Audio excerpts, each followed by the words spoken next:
오늘은 누가복음 7장 1절부터 35절까지를 함께 읽었습니다. 반갑습니다. 오늘이 2017년 1월 15일입니다. 우리는 그동안 계속 누가복음을 이렇게 공부를 했습니다.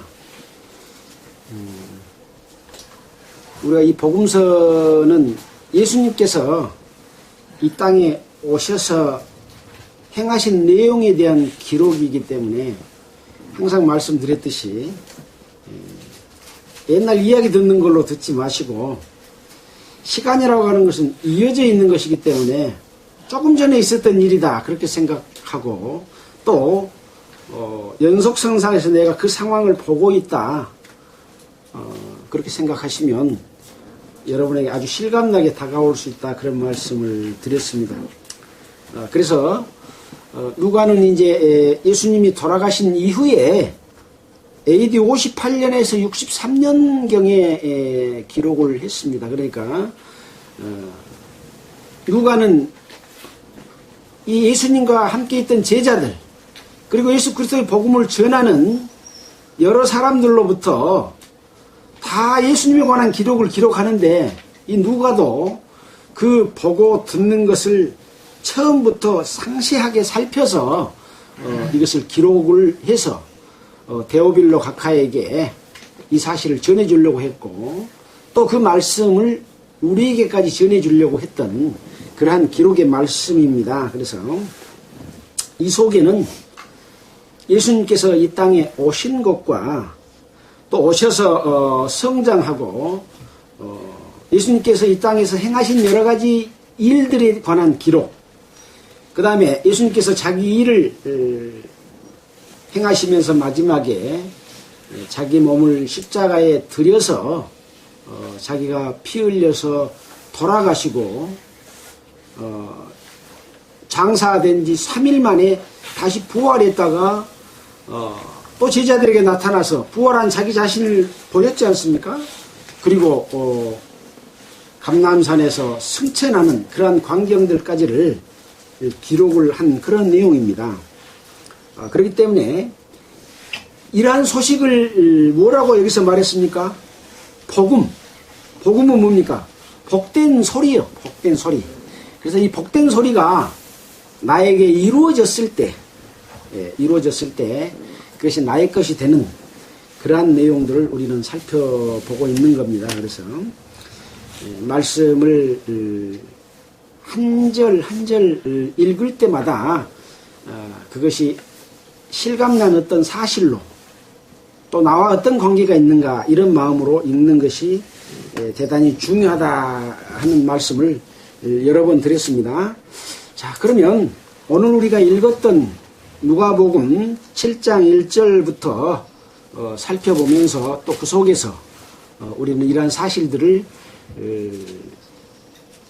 보고 나와의 관계 속에서 내가 그렇구나 하는 이런 어떤 긍정적인 그런 마음들이 일어나서 이러한 하나님께서 육신의 몸을 입고 온 예수님이 나에게 주신 그 축복이 우리가 조금 전에 불렀던 찬송처럼 492장 찬송 우리가 불렀지 않습니까? 492장에 나의 영원하신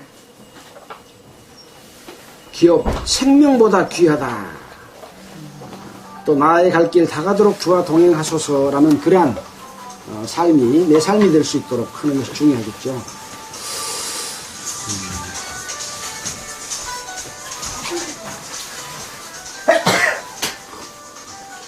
자, 누가복음 7장 1절을 보겠습니다. 예수께서 모든 말씀을 백성에게 들려주시기를 마치신 후에 가버나움으로 들어가시니라 그랬습니다.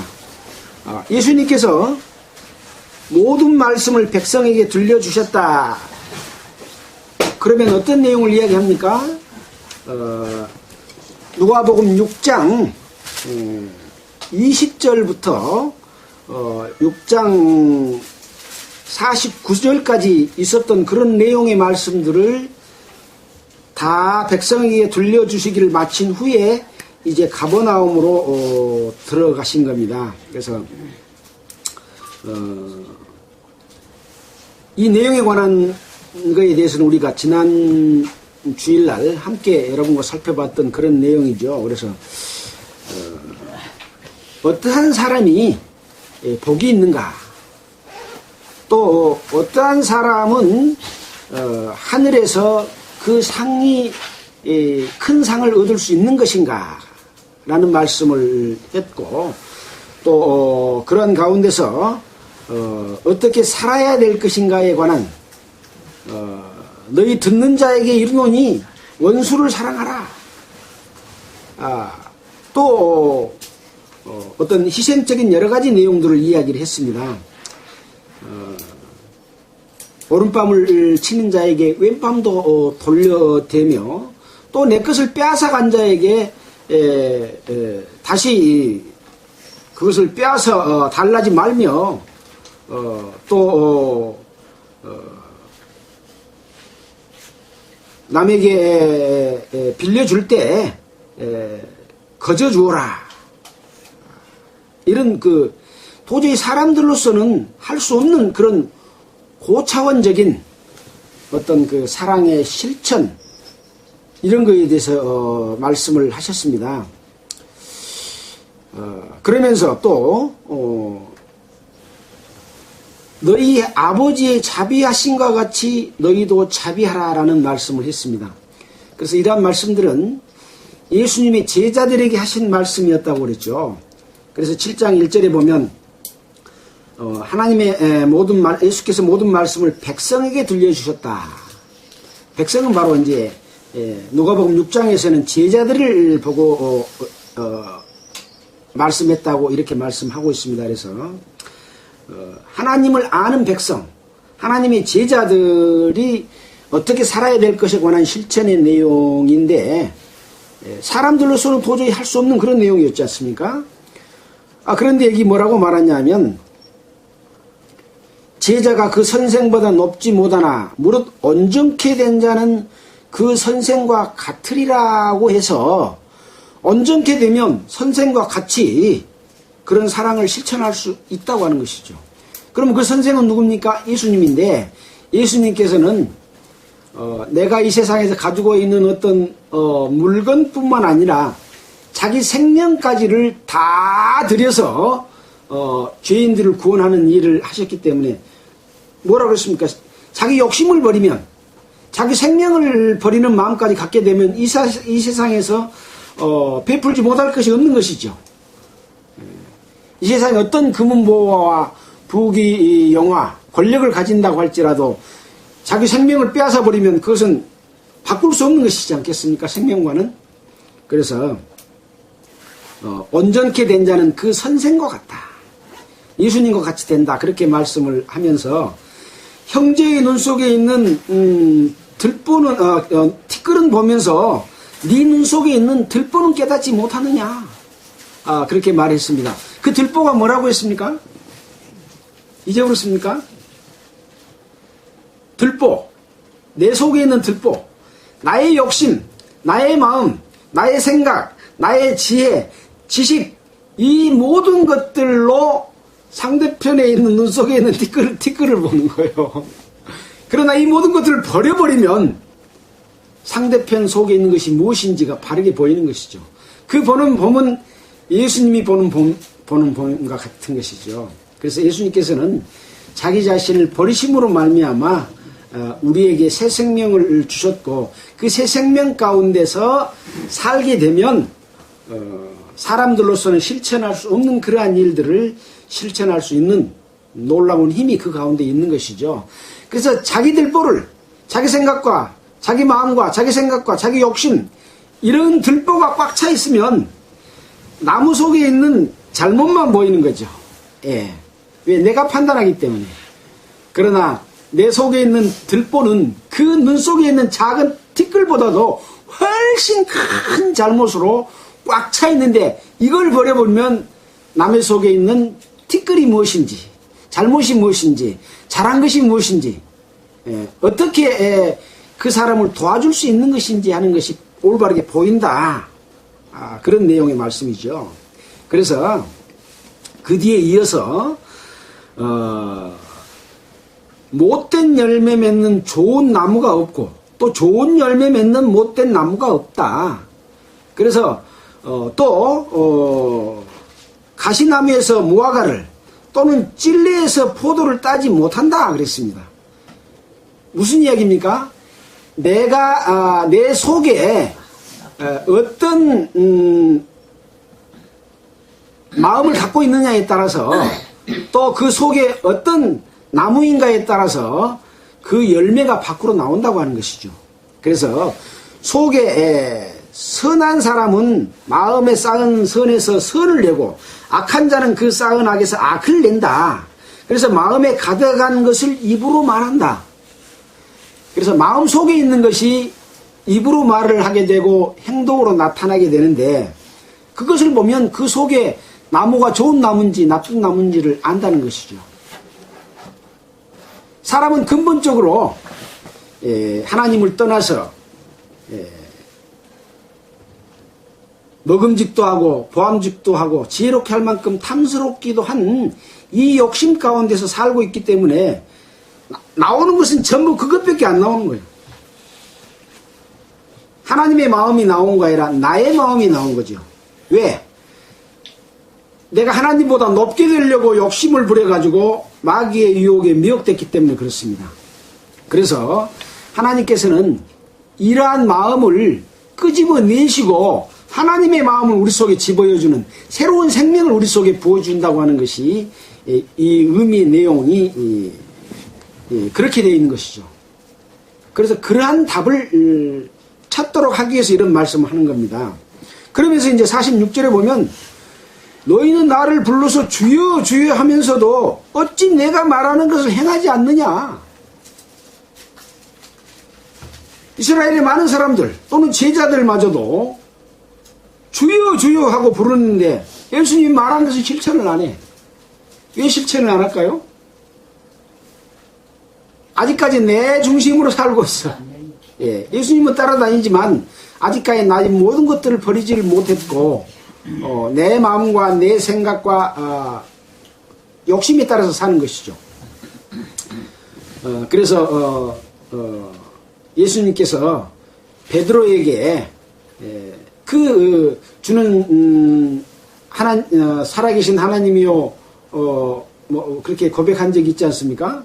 그럼 고백한 이후에 이 세상에 어떤 그 하나님의 왕국을 세우고자 하는 그런 욕심을 가졌을 때 사탄아 네 속에 사탄이 있다. 사탄아 물러가라라고 하는 그런 말씀을 했던 것과 같이 우리 마음속에는 그러한 욕심을 따라 사는 것이 있다는 것이죠. 자, 그래서 내게 나와 내 말을 듣고 행하는 자마다 누구와 같은 것을 너희에게 보이리라. 예수님의 말을 듣고 행하는 자는 누구와 같다고요? 예수님과 같다는 거예요. 그러니까 하나님이 요구하시는 것은 예수님과 같은 삶을 우리에게 요구하고 있는데 너희들이 주여 주여 하면서도 나의 말하는 것을 행치 않는다. 여러분은 어떻습니까? 예수님을 믿는다고 기도하고 또 나는 믿는 사람이다 그러지만 어떻게 삽니까? 주님께서 우리에게 요구하시는 것을 다 행하시고 삽니까? 라고 물어봐야 되겠죠. 그래서 듣고 행하는 자마다 누구와 같은 것을 예수님과 같은 것을 보인다 라고 말씀을 했고 또 집을 짓해 깊이 파고 주초를 반석 위에 놓은 사람과 같으니 큰 물이 나서 탕류가 그 집에 부딪히되 잘 지은 연고로 요동치 않게 튼튼한 집이 지어져 간다. 주초가 누굽니까? 돌 위에다 주초를 놨을 때 집이 무너지지 않는다. 여기서 돌은 예수 그리스도를 말합니다. 그래서 반석이신 그리스도 고린도전서 또는 시편, 에베소서 모퉁이의 머릿돌이 되었고 또 성전이 지어져 가느니라 그렇게 말을 하고 있고 또 여러 가지 시편 62편 2절로 6절 또 사무엘하 22장 2절 시편 18편 46절 또 31편 3절 72편 3절 이런 데 보면 반석이신 그리스도에 대해서 나옵니다. 결국은 우리의 터를 그리스도의 반석에 세웠을 때 흔들리지 않는 믿음의 터 위에서 예수님의 행한 것과 같은 예수님이 우리에게 행하라고 하신 것과 같은 삶을 살 수가 있어요 없어요? 있기 때문에 말한 겁니다. 그렇게 살라고. 근데 나는 그렇게 못하면 예수님한테 문제가 있는 거요? 나한테 문제가 있는 거요? 나한테가 문제가 있어서 무엇 때문에 그렇게 살지 못할까를 고민하게 되면 고민하면 어째요? 답을 줘요 안 줘요? 주지 않아요. 지난주에 그 줄거리가 그렇습니다. 가난한 자, 굶주린 자, 우는 자, 핍박받는 자는 하늘나라를 얻고 배부르고 웃게 되고 결국은 하늘에서 상이 클 것이라고 하는 말이죠. 그래서 그것을 구하는 자는 곧 가난한 자고 줄인 자인 것이죠. 배부른 사람이 음식을 구할 필요가 없잖아요. 가난하지 않는 자가 구하지 않잖아요. 그래서 심령이 가난한 자는 복이 있나니 천국이 저희 것이다. 그래서 그런 구함이 있을 때 바로 여러분들에게 어느 순간 주님께서 그 사실을 깨닫게 하고 여러분들이 그러한 예수님이 우리에게 원하시는 삶을 실천할 수 있는 넉넉한 능력과 믿음을 주셔서 그렇게 살도록 해주신다고 하는 내용을 우리는 여기서 교훈 받았습니다. 자, 그래서 이제 이런 말씀을 예수께서 모든 말씀을 백성에게 제자들에게 들려주시기를 마친 후에 가버나움으로 들어가셨다 그랬습니다. 자, 예수님께서 이제 가버나움으로 가셨습니다. 그때 어떤 백부장의 사랑하는 종이 병들어 죽게 되었습니다. 이 백부장은 누구냐 하면 군대를 100명의 군대를 거느린 장수가 백부장입니다. 100명의 부하를 거느리는 장수. 그래서 이 장수가 사랑하는 종이 병들어 죽게 되었어요. 근데 이제 3절에 보면 예수의 소문을 듣고 이 백부장이 예수의 소문을 들었어. 그때 당시는 이제 로마가 이스라엘을 통치하는 그런 시대였지 않습니까?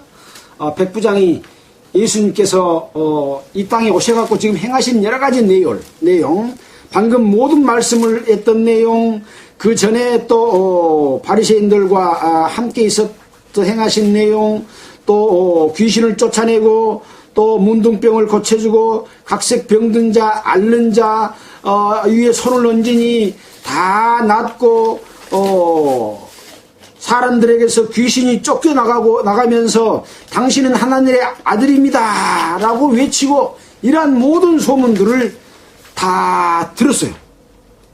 듣고 유대인의 장로 몇을 보내요. 백부장이 이제 이스라엘에 있는 장로 몇 사람한테 이렇게 보내서 예수한테 보내서 예수님 오셔서 그 종을 구원하시기를 요청을 했습니다. 이에 저희가 장로들 몇 사람이 예수께 나와 간절히 구하여 가로되 이 일을 하시는 것이 이 사람에게는 합당하다. 왜 그러냐? 이 백부장이 저가 우리 민족을 사랑하고 또한 우리를 위하여 회당을 지었나이다 그랬습니다. 그러니까 이 백부장은 이스라엘 백성들하고 참 좋은 관계로 살고 있는 그러한 사람이었습니다. 자, 여기에 그러면 회당은 어떤 회당일까요? 누가복음 4장 33절 보겠습니다. 앞에 나와 있습니다. 누가복음 4장 33절에 보면 거기 회당이 나옵니다. 31절부터 제가 읽어보겠습니다. 갈릴리 가버나움 동네에 내려오사 안식일에 가르치심에 저희가 그 가르치심에 놀라니 이는 그 말씀이 권세가 있습니다.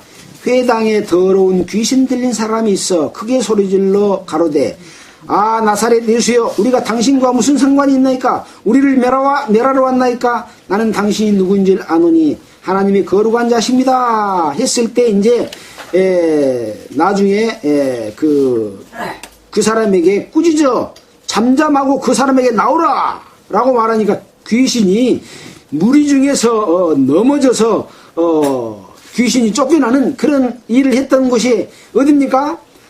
가버나움 동네에 있는 회당. 저와 자매가 예루살렘 성지에 갔을 때 그 가버나움 회당이 지금 지붕은 없고 기둥만 있는 회당에 가봤습니다. 그 회당을 누가 지어줬다고요? 백부장이 지어준 거예요. 그래서 우리 민족에게 이렇게 좋게 해준 이 사람이 부탁하는 것은 우리가 꼭 들어줘야 됩니다. 예수님. 그렇게 이제 가서 이야기를 했습니다. 6절. 예수께서 함께 가실새 이에 그 집이 멀지 아니하여 백부장이 벗들을 보내어 가로되 그러니까 이 백부장 집하고 회당하고 지금 예수님이 이 백부장 집으로 가는 길하고는 멀지 않는 거리에 있었기 때문에 가고 있는 도중에 백부장의 친구들을 보내서 주여 예수님 수고하시지 마옵소서 내 집에 오심을 나는 감당치 못하겠습니다. 그러므로 내가 주께 나아가기도 감당치 못한 줄 알았나이다. 이 말은 무슨 내용일까요? 주님 수고하지 마십시오. 내 집에 들어옴을 감당치 못하겠습니다. 그러니까 예수님이 하나님의 능력을 믿고 거룩한 분이시라는 것을 안 거죠. 나는 죄인이기 때문에 나한테 오는 것을 내가 감당치 못하겠습니다. 그 이야기입니다. 우리가 이 앞에 배울 때 어떤 내용을 배웠습니까? 베드로가 그 고기를 잡을 때 말씀이 의자에 그물을 내리니 심히 고기가 많이 잡혀서 그물이 찢어졌다. 이런 상황을 보고 베드로가 예수의 무릎 앞에 아래 엎드려 가로되 주여 나를 떠나소서 나는 죄인이로소이다. 죄인이 거룩한 사람 앞에 설 수 있어요 없어요? 설 수 없는 거예요. 당신은 거룩한 자입니다. 그 능력을 보고 베드로는 나를 떠나소서 나는 죄인입니다. 그 이야기입니다. 이와 똑같이 이 백부장도 그동안에 예수님께서 행하신 여러 내용들을 다 듣고 알고 있었기 때문에 나의 종을 고쳐줄 수 있는 능력을 가지신 분인데 우리 집에 오는 것을 감당치 못하겠고 또 나는 그 예수님 앞에 내가 설 수도 없는 자입니다. 이렇게 말을 한 거예요. 다시 그 방금 내용을 읽어보겠습니다. 주여 수고하지 마시옵소서 내 집에 들어오심을 나는 감당치 못하나이다. 그러므로 내가 주께 나아가기도 감당치 못한 줄을 알았습니다. 그 다음에 이제 말씀이 참 이 백부장의 믿음이 어느 정도인가 하는 것을 알 수 있는 말을 했어요. 말씀만 하사 내 하인을 낫게 하소서. 우리 집 오지 말고 이 병들어 죽게 된 이 종 있는 데까지 오지 말고 그냥 거기서 말씀만 하십시오. 말씀만 하사 내 하인을 낫게 하소서. 저도 나무 수하에 든 사람이요. 이 백부장도 로마 황제의 명을 받고 지금 근무하는 군대 장관이잖아요. 백부장이잖아요. 그러니까 나는 로마의 그 왕의 수하에 있는 사람이요. 제 아래도 군병이 몇 명 있어요? 100명 있는 사람이니 이 군병들 보고 이들어 가라 하면 가고 저더러 오라 하면 오고 또 제 정도로 이것을 하라 하면 하나이다. 이렇게 말하면서 우리 집에 오지 말고 거기서 그냥 말씀만 하시면 내 종의 병이 나을 수 있습니다. 이런 믿음을 가졌습니다. 이것은 어떤 것을 이야기합니까? 바로 예수님 속에서 역사하시는 하나님의 능력을 믿고 그렇게 말씀을 한 거예요. 그러니까 예수님의 능력을 능치 못하실 일이 없다. 직접 오지 않아도 말씀으로만 해도 낫는다고 하는 것을 고백을 한 내용입니다. 자, 그래서 그동안 이스라엘 백성들은 어땠습니까? 그렇게 말씀을 하고 가르쳐도 믿지 않고 오히려 예수님을 사사건건 시비했던 유대 종교인들하고는 엄청 대두되는 그런 상황이기 때문에 예수님께서 9절 예수께서 들으시고 저를 기이 여겨 돌이키사 좇는 우리에게 이르시되 내가 너희에게 이르노니 이스라엘 중에서도 이만한 믿음을 만나보지 못하였노라 하시더라. 그러니까 여태껏 봐도 이 로마의 군대 백부장과 같은 믿음을 만나보지 못했다. 지금 예수님은 로마 사람한테 왔습니까? 이스라엘 사람한테 왔습니까? 예, 이스라엘 백성들에게 왔어요. 근데 로마 사람이 예수님 속에서 말씀하시는 능력으로 나타나시는 하나님을 더 잘 알아. 더 믿음이 좋아. 그래서 10절에 보니까 보내었던 사람들이 집으로 돌아가 보매 종이 이미 강건하여졌더라. 그래서 예수님께서는 이 백부장의 믿음을 보시고 집에까지 가지 않고 병을 고쳐주셨습니다. 우리도 하나님이 살아계시고 역사하시는 이 우주 만물을 통해서 또는 성경을 보고 성경 속에서 예수님이 행하시는 내용을 보고 이 백부장 같은 믿음을 가지고 있으면 우리 마음속에 있는 죄가 싹 없어져요, 안 없어져요? 용서함을 받고 또 앞장에서 말했던 것처럼 그 제자가 선생보다 낫지 못하나 온전케 된다는 그 선생과 같으리라 하는 믿음의 생활도 온전하게 되는 생활도 원수를 사랑하게 되는 삶도 살 수가 있다고 하는 것을 누구의 힘으로? 예, 나의 힘으로가 아니라 이 병자를 고친 것은 누구의 힘으로 고쳤어요? 예수님의 힘으로 고친 거예요. 예수님의 힘으로. 그래서 가서 보니까 종이 이미 강건하여졌다. 이렇게 말씀을 하고 있습니다.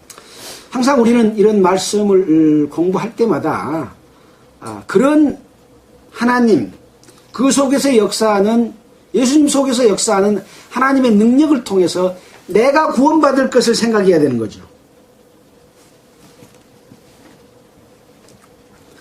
자, 또 장면이 바뀝니다. 11절입니다. 그 후에 예수께서 나인성으로 가실새. 자, 지금 예수님은 계속해서 갈릴리 주변에서 지금 말씀하고 계시지 않습니까? 갈릴리 가버나움이죠. 방금 있었던 일은 가버나움에서 있었던 일이고, 나인성은 가버나움 조금 밑에 갈릴리 바다 이쪽 아래 근처 쪽 정도 되는 곳에가 어디요? 어디요? 다벌사 밑에 그거 나인. 예. 여기입니다. 요나강 옆이구만요. 예, 가버나움 밑에 나인성에 갔다는 것이죠. 예, 나인성에 가실새 제자와 허다한 무리가 동행하더니, 이런 내용이 탁 나오면 예수님이 제자들과 또 사람들이 함께 이렇게 나인성으로 가고 있구나 하는 것을 생각해야 되겠죠. 동행하더니 성문에 가까이 오실 때 사람들이 한 죽은 자를 메고 나오니, 성에 가까이 갔을 때 사람들이 한 죽은 자를 메고 나옵니다. 이는 그 어미의 독자요 어미는 과부라. 그 성의 많은 사람도 그와 함께 나오거늘. 이런 상황을 지금 예수께서 보셨습니다. 자, 한 사람이 죽었는데 이 사람을 메고 나옵니다. 근데 이 애가 누구냐? 그 어머니는 어머니의 독자예요. 근데 그 어미가 어쩐다고요? 과부. 과부가 아들 하나 있는데 그 아들이 죽은 겁니다. 보통 이제 그 혼자 살면서 자식 하나를 키운 사람은 그 아들을 얼마나 사랑합니까? 애지중지하고 자기 생명보다도 더 아들을 사랑하고 아들만 의지하고 아들을 위해서는 자기 목숨도 내어주고자 하는 그런 마음으로 살잖아요. 그 마음을 우리는 봐야 됩니다. 예수님께서는 벌써 그걸 보셨습니다. 자, 밑에 보면, 자, 그래서 그 주변에 있는 많은 사람도 그와 함께 온다고 하는 것은 어떻습니까? 같이 안타까워 해주고 있는 마음이죠. 여기에서 모든 사람의 마음은 이 아들이 죽은 그거에 대해서 전부 그 어미 과부의 마음으로 돌아가서 과부와 함께 슬퍼해주는 그런 상황을 예수님께서 보셨습니다. 그래서 주께서 과부를 보시고 불쌍히 여기사 울지 말라 하시고, 과부를 보셨는데 뭘 봤어요? 예, 아이고, 울고 있는 걸 봤어요. 과부를 보는데 울고 있어. 우리가 앞에서 배울 때 울면 어찌한다 그랬어요? 예, 보겠습니다. 가난한 전복이, 밑에가 있죠.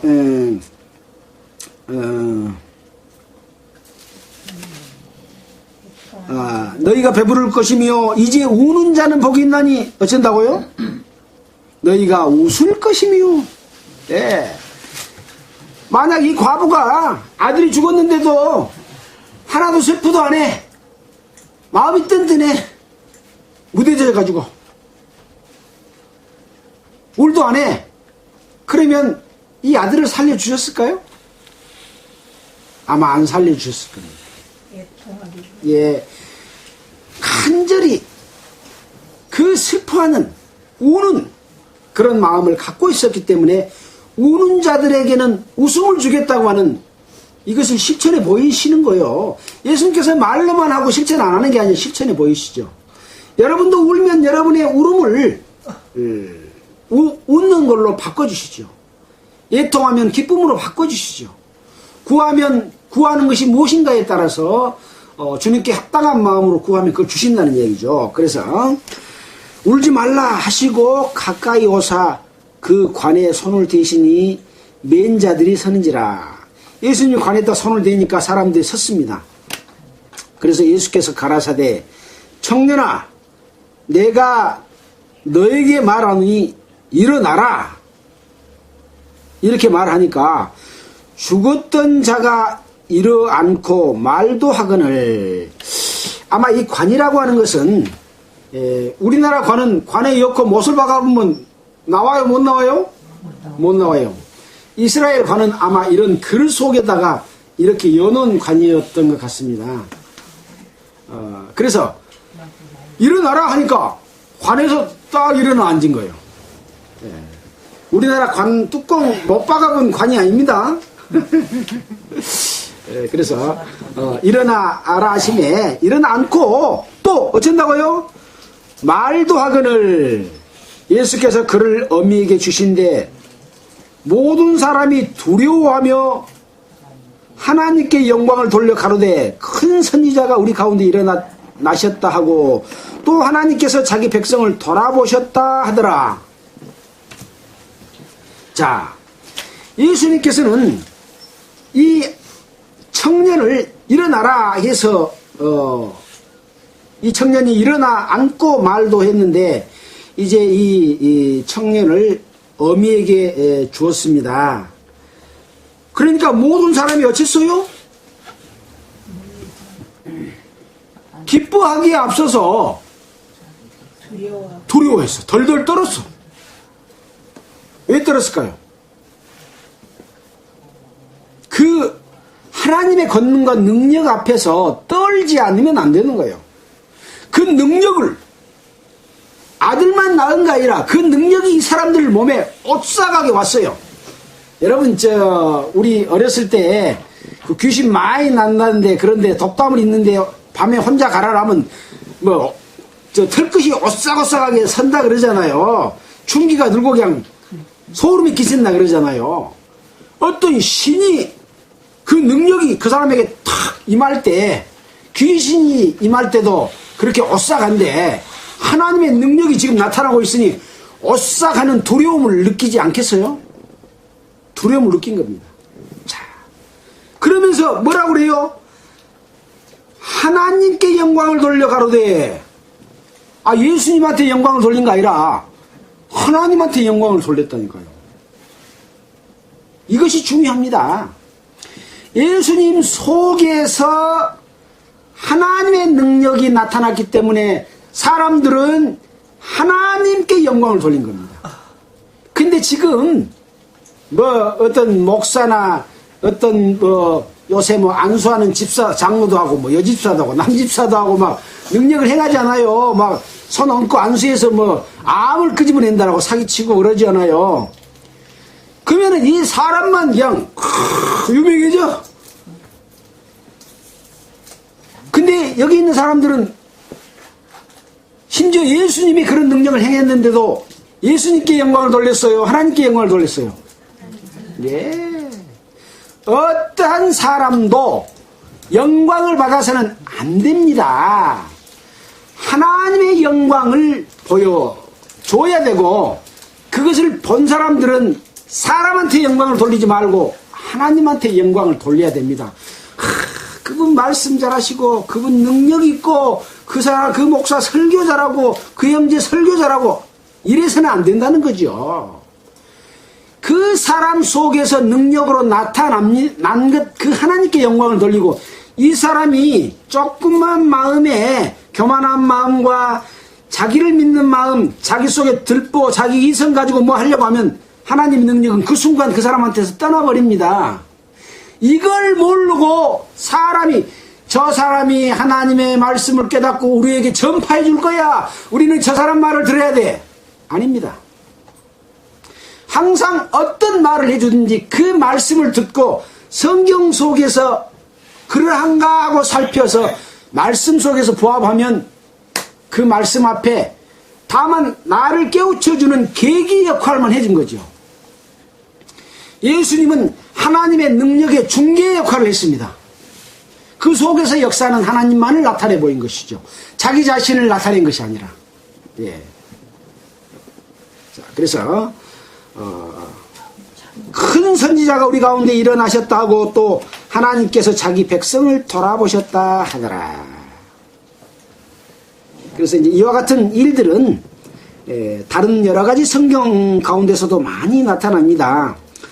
회당장 야이로의 죽은 딸을 살릴 때도 아이야 일어나라 하니까 일어났고, 또 달리다굼 소녀야 일어나라 하니까 일어난 그런 일이 있었고, 심지어는 요한복음 11장 43절에는 죽은 지 사흘이 지난 나사로가 무덤 속에서 냄새가 나기 때문에 돌을 굴러내지 못합니다 하고 이렇게 말했던 그 나사로야 나오너라 하니까 수건에 붕대로 이렇게 둘러맨 채 탁 일어나서 나오니까 붕대를 풀어줬던 그런 하나님의 능력도 나타내 보이지 않습니까? 예수님께서. 이런 사건들은 성경 속에서 여러 번 나옵니다.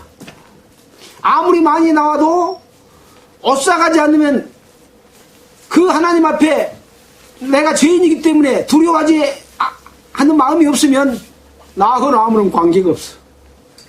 뒤에 나옵니다. 비유컨대 장터에 앉아 서로 불러가로되 우리가 너희를 향하여 피리를 불어도 춤을 추지 않고 우리가 애곡하여도 너희가 울지 않는다. 피리를 불면 덩실덩실 춤을 추는 마음이 정상적인 거예요. 슬픈 일이 있으면 눈물을 흘려야 돼. 슬픈 일을 봐도 눈물도 안 나와. 강팍해져 버린 사람이 얼마나 많습니까? 지금 이 세상에. 울고 싶은데 울음이 안 나온다니까요. 아, 부모님이 돌아가셨는데 눈물이 안 나와. 그러니까 울긴 울어야 됐고 소리는 내면서 침을 발라서 눈에다 벌러서 남들이 볶아봐서 그렇게 한 사람도 있잖아요. 이것이 뭐냐? 죄로 인해서 내 마음이 강팍해져 있고 나의 욕심과 세상 사는 그 여러 가지 일 속에서 찌들려 있으면 마음이 둔해져 가지고 그걸 못 느끼게 되는 거예요. 그럴 때는 어떻게 해야 돼요? 나무 뿌리라도 잡고 내 마음을 부드럽게 해주십시오. 하나님의 능력을 볼 때 두려워하게 해주십시오. 내 죄 때문에 고민하게 해주십시오. 이런 마음을 가지고 간절히 매달리면 어느 날 주님의 손으로 탁 어루만져주면 내 마음이 부드러워져서 말씀이 싹싹 들어와서 나의 큰 기쁨으로 나타나는 놀라운 일들이 일어납니다. 하나님의 능력은 이론이 아니에요. 실제로 내 속에 와야 되는 거예요. 실제로. 자, 그런 교훈을 우리는 여기서 받을 수가 있습니다. 자, 그렇게 해서 17절에 보면 예수께 대한 이 소문이 온 유대와 사방에 두루 퍼지니라. 그래서 이 지도에서 보는 바와 같이 여기 나인성에서 일어났던 일, 가버나움 주의 갈릴리 줍에서 일어났던 일들이 저 위에서부터 저 밑에까지 다 소문이 납니다. 그러니까 유대로부터 예루살렘부터까지 와가지고 예수님의 그 말씀을 들으려고 하고 또 병 낫기를 위해서 온 사람도 있고 또 하나님의 아들을 만나기 위해서 온 사람도 있잖아요. 근데 어떤 사람들은 저 사람이 진짠가 가짠가 보러 온 사람들이 있어요. 네. 그래서 예수님 앞에 나아갈 때 나는 예수님한테 뭐하러 나아가냐? 예배당을 다니는데 뭐하러 예배당에 다니냐? 그것이 중요하다 이거예요. 예수님이 갈릴리 주변에서 말할 때 오병이어의 기적을 행했습니다. 떡덩어리 5개와 고기 2마리로 5,000명을 먹이니까 배고프면 거기 가면 밥 주잖아요. 고기도 주고. 그러니까 나를 따르는 것은 먹고 배부를 까닭이라 그런 사람도 있었어요. 그 사람은 배는 부르겠지만 영혼의 병인 죄의 치료는 받아요 못 받아요? 못 받는 거예요. 또 뒤에 나옵니다. 너희가 요한을 보러 갈 때에 비단 옷 입은 사람 보러 왔냐? 그 사람들은 왕궁에 있다. 왕궁에 가봐라. 여기 오지 마라 이거예요. 하나님 앞에 나아가는 마음의 자세에 대해서 굉장히 중요하다고 하는 것을 말씀을 또 뒤에서 또 해주고 있습니다. 자, 이제 두루 퍼졌습니다. 자, 18절의 말씀을 또 보겠습니다. 요한의 제자들이 이 모든 일을 그에게 고하니. 요한의 제자들이 세례 요한이 지금 세례를 계속 주고 있잖아요. 이제 예수님은 세례를 받은 이후에 지금 이렇게 그 기사와 능력을 행했잖아요. 세례받기 전에는 행하지 않았습니다. 그 세례를 주었던 요한이 그때 세례 줄 때 보라 세상 죄를 지고 가는 하나님의 어린 양이로다 했는데 확실히 몰랐을까 싶은 생각이 들어요. 이 말씀을 보면서 제자들이 이 모든 일을 세례 요한에게 고하니 요한이 그 제자 중 2사람을 불러서 예수께로 보내서 가로되 오실 그이가 당신입니까? 하고 예수님한테 물어보라고 한 거예요. 그러면서 우리가 다른 일을 기다릴까 하라 하매 저희가 예수께 가서 세례 요한이 우리를 보내어 당신께 말하기를 오실 그이가 당신입니까? 다른 사람을 기다릴 것입니까? 라고 예수님한테 물어봤습니다. 제자들 둘이가 예수님한테 가서 여기 이제 21절에 마침 그 물어볼 그 시에 예수께서 질병과 고통과 및 악귀 들린 자를 많이 고치시며 또 많은 소경을 보게 한지라. 이렇게 보게 하고 있는 그런 가운데서 이제 제자들이 예수님께 말을 했습니다. 그래서 예수님께서 대답을 합니다. 가라사대 너희가 가서 세례 요한한테 가서 보고 들은 것을 요한에게 고하되 소경이 보며 안진뱅이가 걸으며 문둥이가 깨끗함을 받으며 귀머거리가 들으며 죽은 자가 살아나며 가난한 자에게 복음이 전파된다 하라. 이렇게 말을 하라고 이 두 제자들에게 말을 합니다. 자,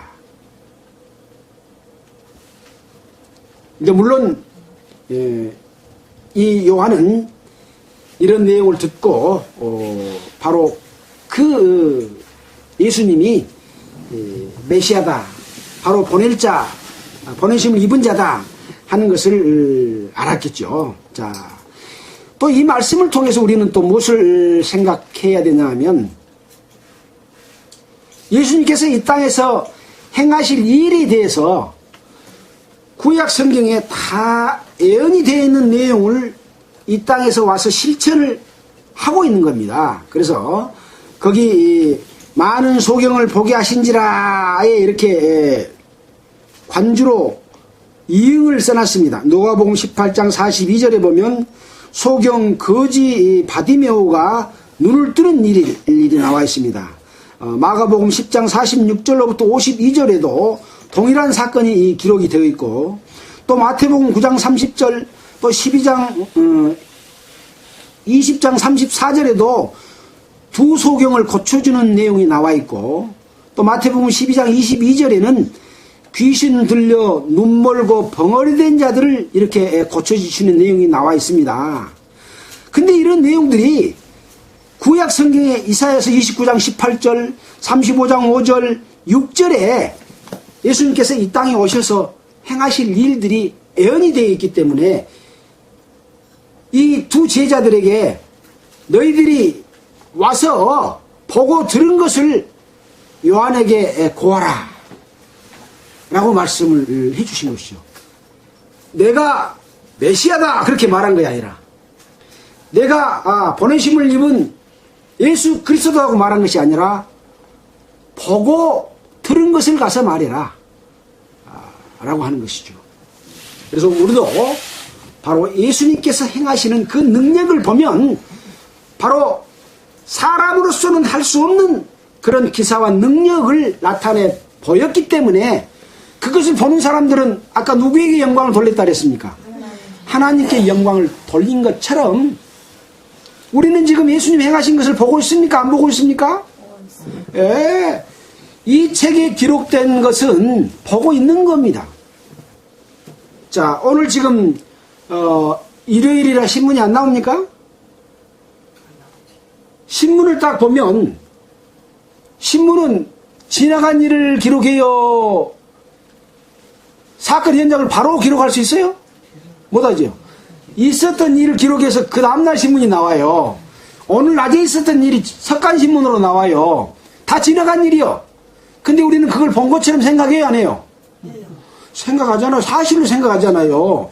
이 성경에 기록된 이 말씀은 신문이요, 신문. 지금 예수님께서 그것을 행하시고 있다고 봐도 괜찮다니까요. 절대 하나님이 니 나빠 그렇게 말 안 해요. 그러나 그런 실감을 못 느낀 것은 우리가 문제가 있는 거죠. 왜? 우리는 시간관념이 2000년 전은 오랜 옛날로 생각한다니까요. 사실 시간은 쪼개져 있는 것이 아니다고 제가 수없이 얘기했죠. 시간은 붙어 있어. 아침이 되고 저녁이 된 것은 뭐예요? 지구가 태양의 주위를 공전하면서 자전하기 때문에 나타난 현상이라고 그랬잖아요. 아침 저녁이 사실은 구분이 없는 거예요. 사람들이 그렇게 표현을 해놓은 거예요. 예. 그래서 시간은 현재는 있어요, 없어요? 현재가 막 지나가므로 현재를 잡을 수가 없어. 현재 그러니까 막 지나가는데 벌써. 에이. 현재도 붙잡을 수 없고 과거도 붙잡을 수 없고 미래도 붙잡을 수 없는 순간, 한순간에 다 연결되어 있는 거예요.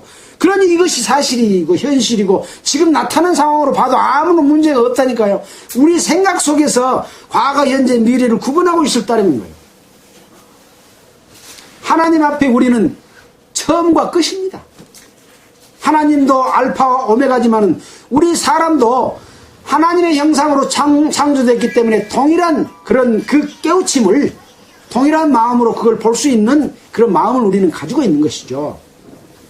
그래서 옛날 있었던 이야기처럼 성경을 보면은 안 되고 지금 이 상황이 나타나고 있는데 하나님 아버지 나는 어찌할꼬 하는 마음, 두려워하는 마음을 갖게 되면 그 어찌할꼬 하는 마음을 가진 사람들에게는 하나님께서 치료해 주시고 복을 주시고 천국 복음을 주시고 또 하나님의 자녀로 삼아 주시고 영원한 하늘나라에서 그 기업을 주시는 그 축복을 우리가 얻을 수 있는데 항상 내 마음은 세상 속에 찌들리고 나 생각, 내 마음에 또 내 욕심에 갇혀서 하나님을 바로 이렇게 받아들이지 못하는 거예요.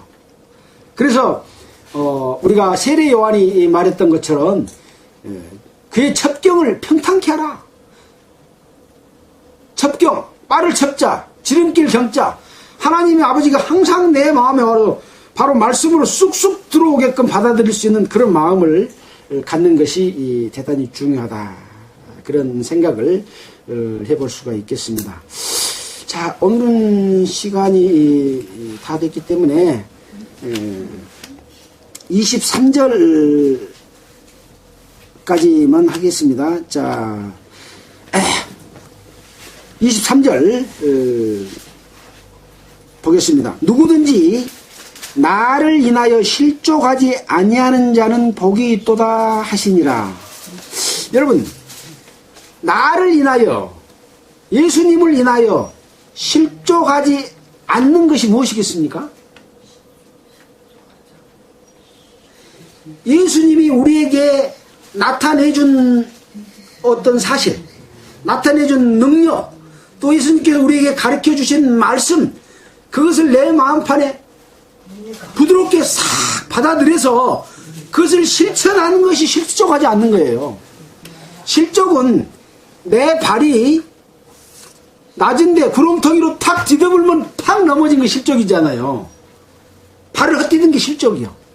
실족하지 않으려면 예수님이 우리에게 나타내준 능력이 내 속에 충만하고 그 말씀이 내 마음에 싹 들어와서 그 말씀이 내 마음에 충만해 있으면 그 말씀대로 사라져요, 안 사라져요? 그러면 실족하지 않는 거예요. 예. 그걸 믿고 살아가는 것이 그렇죠. 그 능력이 내 속으로 와서 내 마음을 먼저 부드럽게 해줘요. 부드럽게 해주면 항상 기쁨이 넘쳐. 감사돼. 예. 그리고 하나님을 사모하게 되고 어떻게 하면 내 이것을 모르는 사람에게 말씀을 전할까 하는 마음이 그냥 확 차서 그냥 가만히 있지를 못해. 그냥 여기 병 치료 받은 사람이 가만히 있던가요? 예수님께서 나의 병을 치료해줬다. 내 문둥병을 고쳐줬다. 내 눈을 뜨게 해줬다. 나한테 있는 귀신을 쫓아내줬다. 그러고 막 전파하잖아요. 그런 것처럼 우리가 그렇게 살게 되면 실족할 수가 없는데 내 마음이 이 능력을 벗어나서 내 생각, 내 욕심, 하나님을 떠나서 내 마음대로 살면 마음이 또 강팍해져. 뻣뻣해가지고 어떤 말을 읽어도 아무런 깨달음도 없고 검은 건 글이요 하얀 건 종이다 이렇게 돼버릴 수가 있는 거예요. 예, 그래서 우리는 간절한 기도, 항상 기뻐하라, 쉬지 말고 기도하라, 범사에 감사하라, 이것이 내 삶이 됐을 때 바로 23절 함께 읽겠습니다. 누구든지 나를 인하여 실족지 아니하는 자는 복이 있도다 하시니라. 그래서 여기에 말씀을 듣는 모든 사람, 그리고 또 이 말씀을 또 유튜브에 올려서 듣는 모든 시청자들도 한 사람도 이 예수님을 통하여 나타나는 능력이 그 마음 가운데서 항상 나타나서 실족하지 않기를 바라면서 마치겠습니다. 기도하겠습니다. 하나님 아버지 참으로 감사합니다. 하나님께서 행하신 그 행함이 바로 우리 앞에서 행하시는 행함으로 우리가 볼 수 있도록 우리의 마음을 부드럽게 하여 주시기를 원합니다. 그 능력이 우리 마음 가운데서 역사해서 예수님을 통해서 예수의 마음과 예수의 능력으로 살아갈 때 한 사람도 실족되지 않음을 우리에게 일깨워 주셨습니다. 말씀을 듣는 모든 사람 하나도 이루어지지 아니하고 하나님의 자녀로 태어나고 또 그 태어난 생명이 30배, 60배, 100배의 수확을 열매를 얻을 수 있는 그런 삶이 되도록 주님이여 능력으로 함께해 주시기를 원합니다. 이 모든 말씀을 우리를 구원하여 주신 예수 그리스도의 이름으로 기도했습니다. 아멘. 찬송가는 488자가 됐습니다.